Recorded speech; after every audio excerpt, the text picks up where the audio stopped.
नमस्कार बच्चों। आज हमने करनी है माता का आंचल जो हमारा पाठ है उसके प्रश्नोत्तर।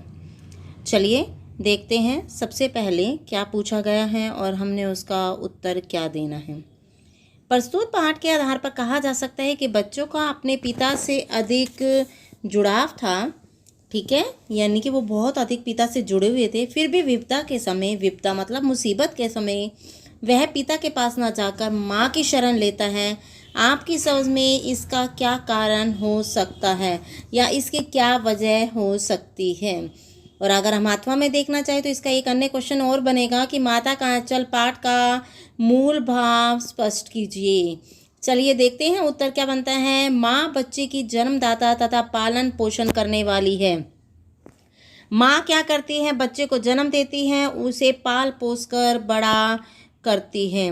स्वाभाविक रूप से बच्चा माँ से अधिक क्या रखता है? लगाव रखता है। माँ भी एक बाप की अपेक्षा हृदय से अधिक प्यार दुलार करती है। तो माँ भी क्या करती है? एक बाप की अपेक्षा, यानी जितना बाप करता है उससे ज़्यादा माँ अपने हृदय से बच्चे से प्यार और दुलार करती है।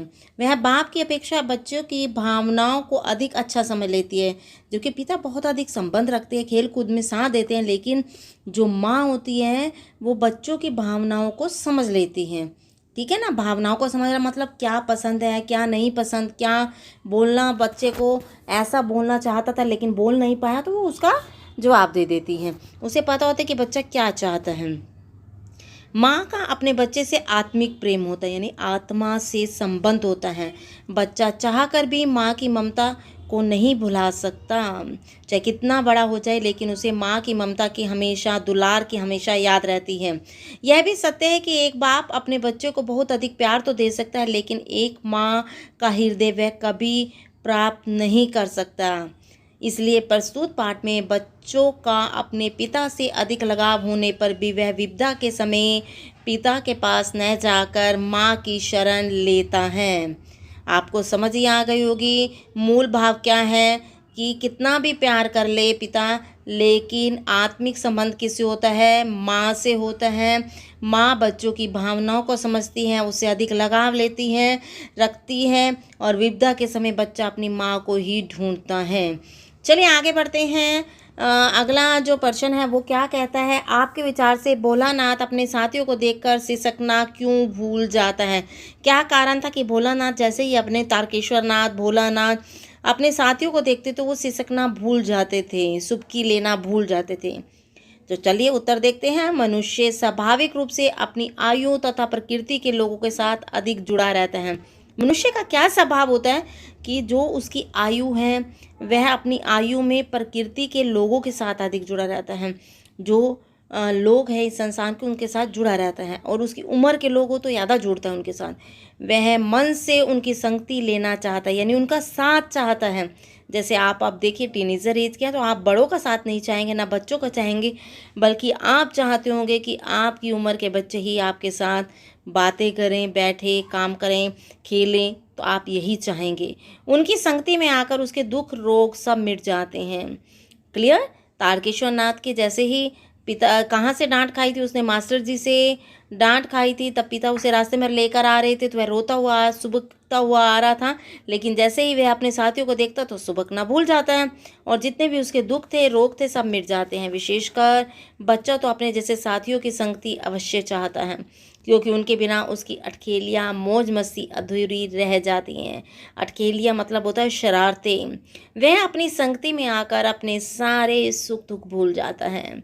अपनी संगति में मतलब अपने साथ वालों के, यानी अपनी उम्र के लोगों के साथ आते ही अपने सब सुख दुख भूल जाता है। इसलिए भोलानाथ अपने साथियों को देखकर सिसकना भूल जाता है। आपने देखा होगा कि भोलानाथ और उसके साथी जब खेलते खाते समय किसी न किसी प्रकार की तुकबंदी करते थे। ठीक है ना? तुकबंदी के अनेक आपको पता ही होगा कि यहाँ पर एक कहा जाता है, जहाँ बड़ुआ का संग वहाँ खर्चे का, तहाँ खर्चे का तंग लिया गया था ना। तो ऐसे ही अनेक आई हैं तुकबंदियाँ। तो आप कोई जो तुकबंदी याद हो, जैसे हम बोलते थे पोशम भाई पोशम पा, डाकों ने क्या किया, 100 रुपये की घड़ी चुराई, अब तो जेल में आना पड़ेगा। जेल की रोटी खानी पड़ेगी, जेल का पानी पीना पड़ेगा। ऐसे ही और पहले कौन सा बोला जाता है, अक्कड़ बक्कड़ बम्बे बो, 80 90 पूरे 100 में लगा धागा, चोर निकल के भागा। नेचुरली। अब आगे आ गया पोशम पापे पोशम पा, डाकिए ने क्या किया, 100 रुपये की घड़ी चुराई, अब तो जेल में आना पड़ेगा, जेल की रोटी खानी पड़ेगी, जेल का पानी पीना पड़ेगा। ऐसे बहुत सी हैं जो आपके तुकबंदी हमारे समय में की जाती थी, लेकिन आजकल के बच्चे तो इन तुकबंदियों को तो भूल ही गए हैं, क्योंकि वो घर से बाहर निकलते ही नहीं हैं और खेलने में अपना समय व्यतीत ही नहीं करते। और उस समय में बोला जाता, तुकबंदी बहुत समय में पहले बोला जाता था, जैसे हम खेलते थे तो हम बोलते थे ऊंच नीच का पापड़ा, ऊंच मांगी नीच। ऐसे कई तुकबंदियां हम करते थे। ठीक है, आगे हम देखते हैं क्या है प्रश्न। भोलानाथ अपने साथियों के खेल और खेलने की सामग्री आपके खेल और खेलने की सामग्री से किस प्रकार भिन्न है। ठीक है, आगे देखिए इसका उत्तर क्या मिलता है। हमारे भोलानाथ जो खेलते थे और आज के बच्चे जो खेल रहे हैं वो किस प्रकार भिन्न है। भोलानाथ और उसके साथियों के खेल में दुकान व खेत के खेल हैं।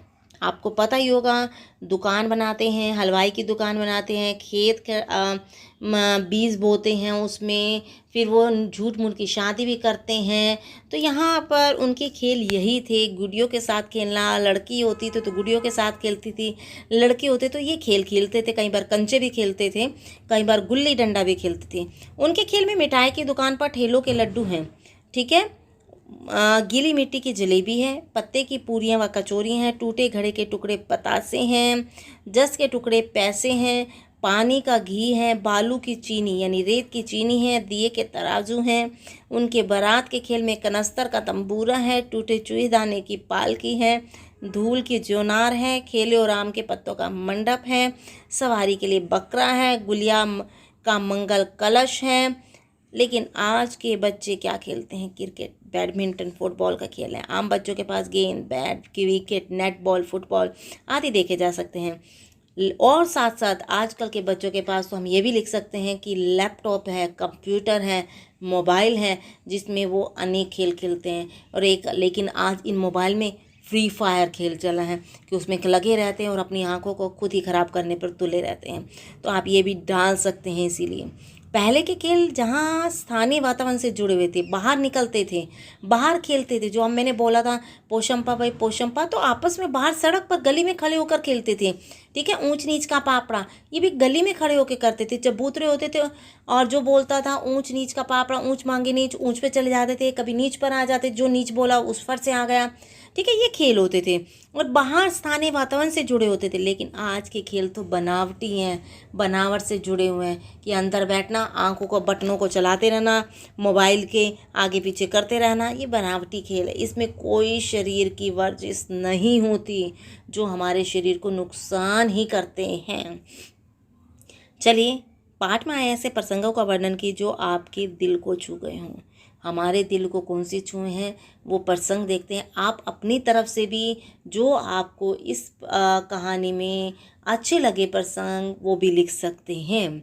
तो पाठ का सर्वाधिक रोमांचित प्रसंग यह है कि जब बच्चे सांप को देखकर रोते चलाते हुए भाग खड़े हुए, भोलानाथ भी किसी तरह गिरता पड़ता हुआ अपनी माँ की गोद में छिप जाता है। इसके अतिरिक्त जब पिता अपने बच्चों के साथ कुश्ती खेलता है और स्वयं हार कर चित हो जाता है, तो बच्चा पिता की छाती पर बैठकर उसकी मूंछ और दाढ़ी को खाने लगता है। तब पिता उसके छोटे छोटे हाथों को चूम लेते हैं। ये भी मार्मिक प्रसंग बन पड़ा है।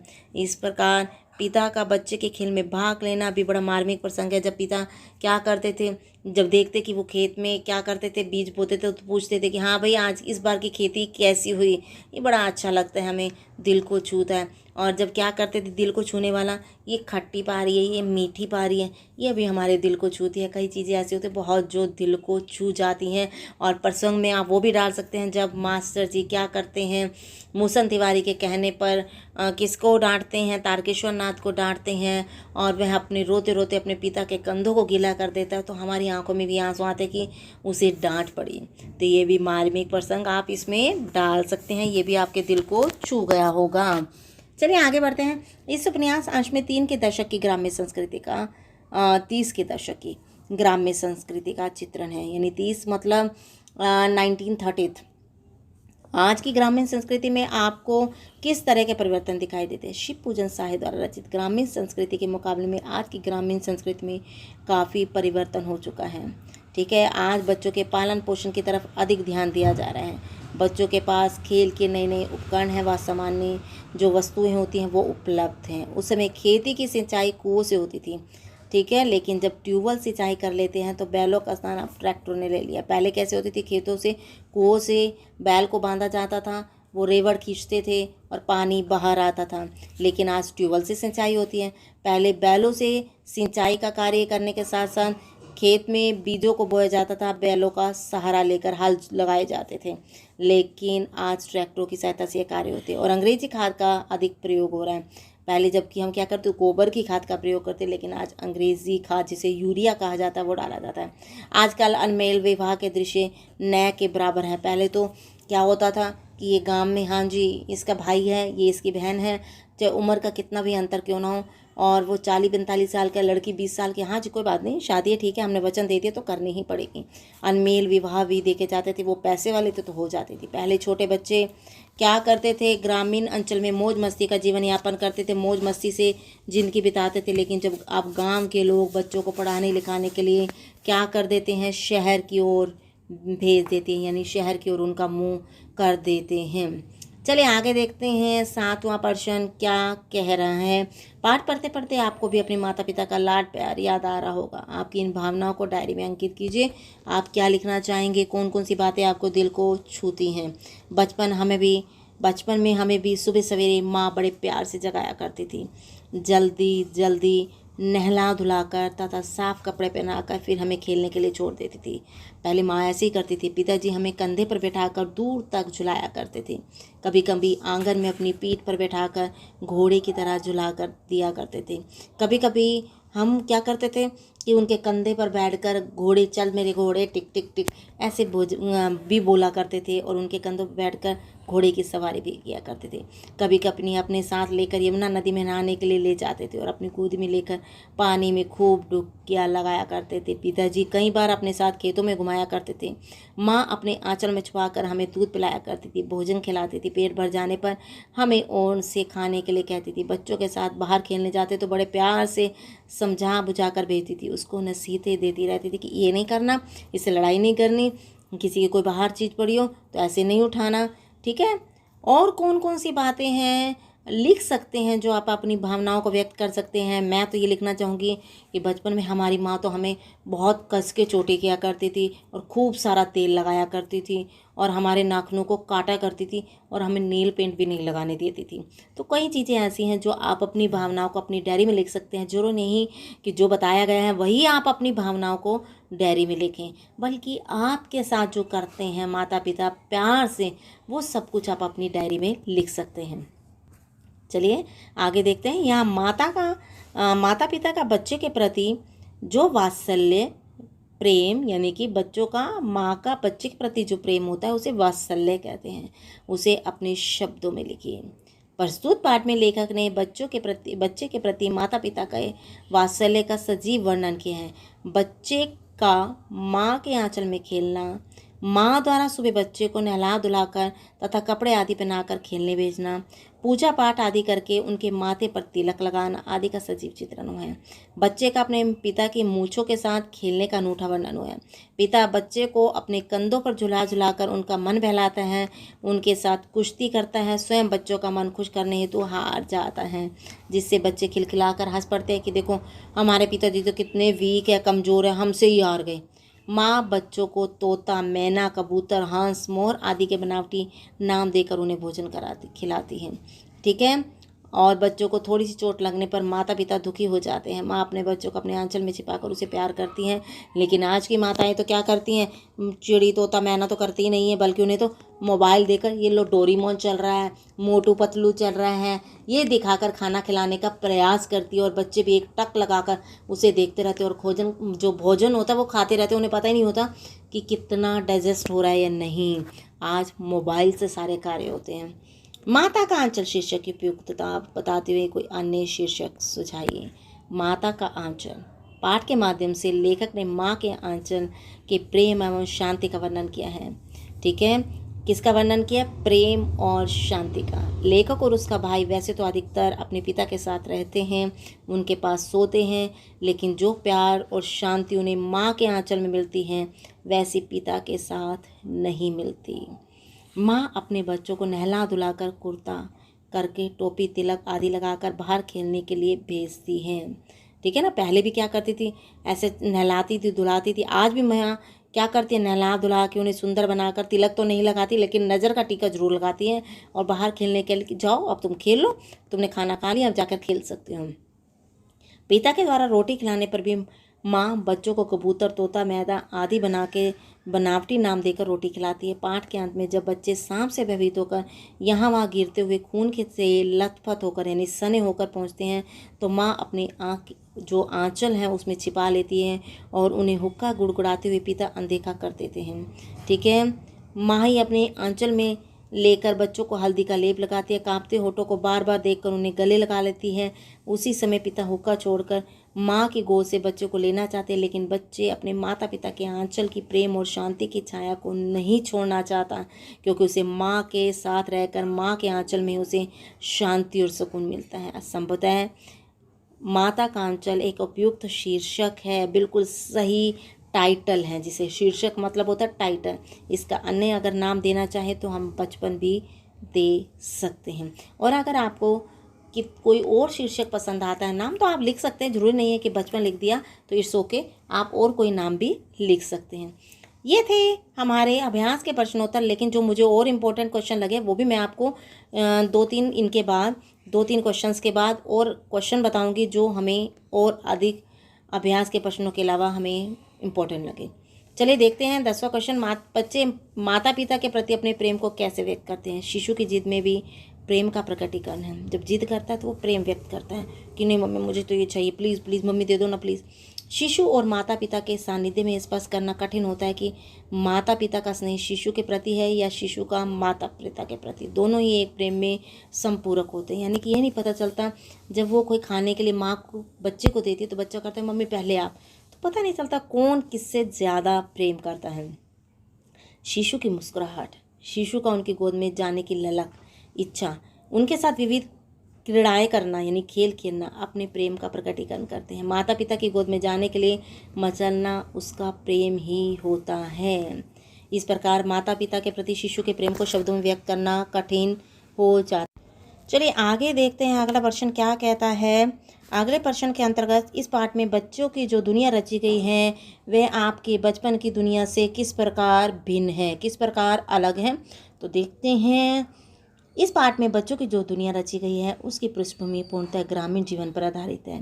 पाठ में 30 या 40 के दशक के आसपास का वर्णन है। ग्रामीण परिवेश में चारों ओर उगी फसलें, उनके दूध भरे दाने, चुगती चिड़ियाँ, बच्चों द्वारा उनके पकड़ने का प्रयास करना, उन्हें उड़ाना, माता द्वारा बलपूर्वक बच्चे को तेल लगाना, चोटी बांधना, कन्हैया बनाना, साथियों के साथ मस्तीपूर्वक खेलना, आम के बाग में वर्षा से भीगना, बिच्छुओं का निकलना, मूसन तिवारी को चढ़ाना, चूहे के बिल में पानी डालने पर सांप का निकल आना तथा सब कुछ हमारे बचपन के पूर्णतः बिल्कुल भिन्न हैं। आज के बच्चे ना तो आम के बाग में जाकर क्या करते हैं, वर्षा में गीले होते हैं, ना ही साथियों के साथ मस्ती करते हैं, ना ही वो चाहते हैं कि माँ हमें चोटी बांधे और हमें रिबन लगाए, ना ही वे चाहते हैं कि तेल लगा हो, ना चोटी बंधी हो। ठीक है। आगे देखते हैं। मूसन तिवारी को चढ़ाना, चूहे के बिल में पानी डालने पर सांप का निकल आना, सब कुछ हमारे बचपन से बिल्कुल अलग है। आज 3 वर्ष की उम्र होते ही बच्चों की नर्सरी या प्रीपैरेटरी कक्षाओं में भर्ती कराए जाते हैं। ठीक है। किसमें करवाया जाता है? प्रीपैरेटरी, जिसे हम कहते हैं क्रच, उसमें डाल दिया जाता है। उनके खेलों में के सभी सामान दुकान में खरीदे होते हैं। बच्चे cricket, volleyball, computer game, video game, ludo आदि खेलते हैं, जिसे धूल में खेलकर ग्रामीण बच्चे बड़े होते हैं तथा मजबूत बनते हैं। उसने इन बच्चों का कोई मतलब नहीं होता। आज माता पिता के पास बच्चों के लिए भी समय नहीं है। ऐसे में बच्चे टीवी वीडियो देखकर अपना शाम तथा समय बिताते हैं, क्योंकि माता पिता भी आजकल अक्सर जॉब में होते हैं, नौकरी में होते हैं, क्योंकि घर की जीविका चलाने के लिए दोनों का कमाना जरूरी होता है। तो यही सोचकर वो निकल जाते हैं। तो बच्चों के लिए उनके पास समय बहुत अधिक कम उपलब्ध होता है। नौकरी से आना, घर के कार्य करना, तो वो दे नहीं पाते समय। फणीश्वर नाथ रेणु तथा नागार्जुन की आंचलिक रचनाओं को पढ़िए और बताइए। मैंने जो पढ़ा है फणीश्वर नाथ रेणु जी का मैलांचल पढ़ा है। ठीक है। और नागा अर्जुन का उपन्यास जो है वो है बलचनमा, वो मैंने नहीं पढ़ा है, लेकिन आप अपने क्या करें, पुस्तकालय से इनको ले सकते हैं। आप पढ़ना चाहें तो आप भी पढ़ सकते हैं। ये थे हमारे अभ्यास के प्रश्नोत्तर। आगे हम 3 और करेंगे परीक्षा उपयोगी अन्य प्रश्नोत्तर में।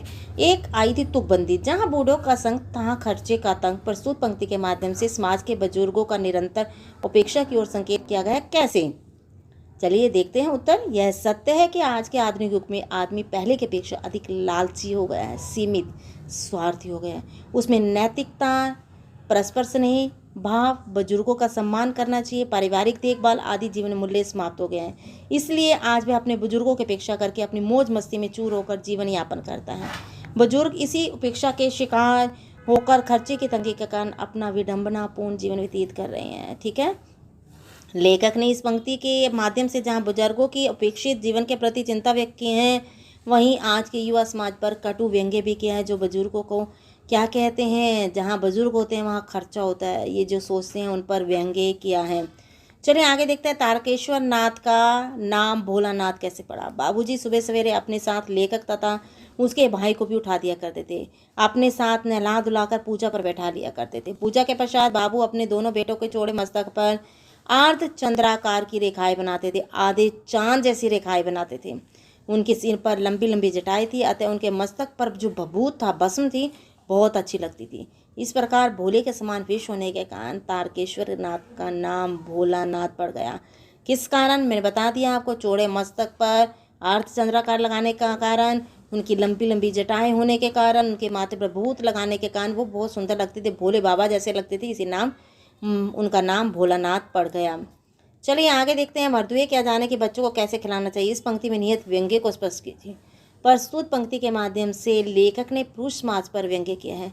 यह सत्य है कि नारी की अपेक्षा पुरुष के अंदर वात्सल्य भावना बहुत कम होती है, यानी कि नारी में वात्सल्य, बच्चे के प्रति प्रेम की भावना ज़्यादा, कह सकते हैं ज़्यादा होती है, जबकि पुरुष में कम होती है। एक बच्चे को जो लाड प्यार एक माँ के रूप में नारी कर सकती है, वैसा पिता के रूप में पुरुष नहीं। पिता की अपेक्षा माँ बच्चे के मन में झांक कर देख लेते हैं। वह भावनात्मक रूप से बच्चे से जुड़ी होती है, यानी भावनाओं से जुड़ी होती है, इसलिए वह बच्चे की भावनाओं की शीघ्रता से समझ लेती है। और उसके कहने पर कि मेरा पेट तो भर गया, तो वो क्या करती है, अनेक कहानियाँ बनाकर अपने बच्चे का पेट भरने का प्रयास करती है। इसीलिए वह कहती है, मर्दे क्या जाने बच्चे को कैसा खिलाना चाहिए। आगे बढ़ते हैं। लेखक ने बच्चों का जो घरौंदा बनाया उसका वर्णन करिए। लेखक कि मित्र मंडली ने जो घरौंदा बनाया उसमें धूल की मेड़ दीवार बनाई गई, तिनकों का छप्पर, दातुन के खंभे, दिया सिलाई की पेटियों के किवाड़, अंदर घड़े के मूढ़े की चूल्हा चौकी, दिए की कढ़ाई, बाबूजी की पूजा वाली कलछी, घर में पानी का घी, धूल के पिसान और भालू की चीनी से मित्र मंडली भोजन करती थी।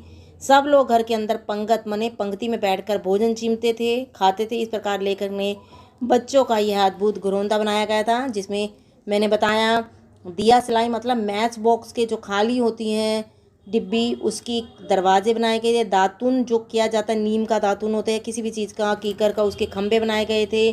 तिनकों की छत डाली गई थी, ठीक है। और चूल्हा चक्की किसके था, घड़े के मूढ़े का, यानी कि मूढ़ा क्या होता है, घड़े का ऊपर का गोल पार्ट, दिए की कढ़ाई, ठीक है, दिए जो जलाए जाते दिवाली पर, और बाबूजी की पूजा करने वाली कलछी बनाई गई थी। और सामान बताया गया है, आपको पहले ही बताया कि पानी का घी, धूल की पंजीरी, पिसान मतलब पीसा हुआ, बालू की रेत की चीनी, और मित्र मंडली एक पंक्ति में बैठकर भोजन भी करती थी। तो ये अभ्यास के अलावा अन्य प्रश्नोत्तर हैं जो बहुत अधिक इम्पोर्टेंट है, तो आपको इसको भी लिख सकते हैं और याद कर सकते हैं। और अन्य आप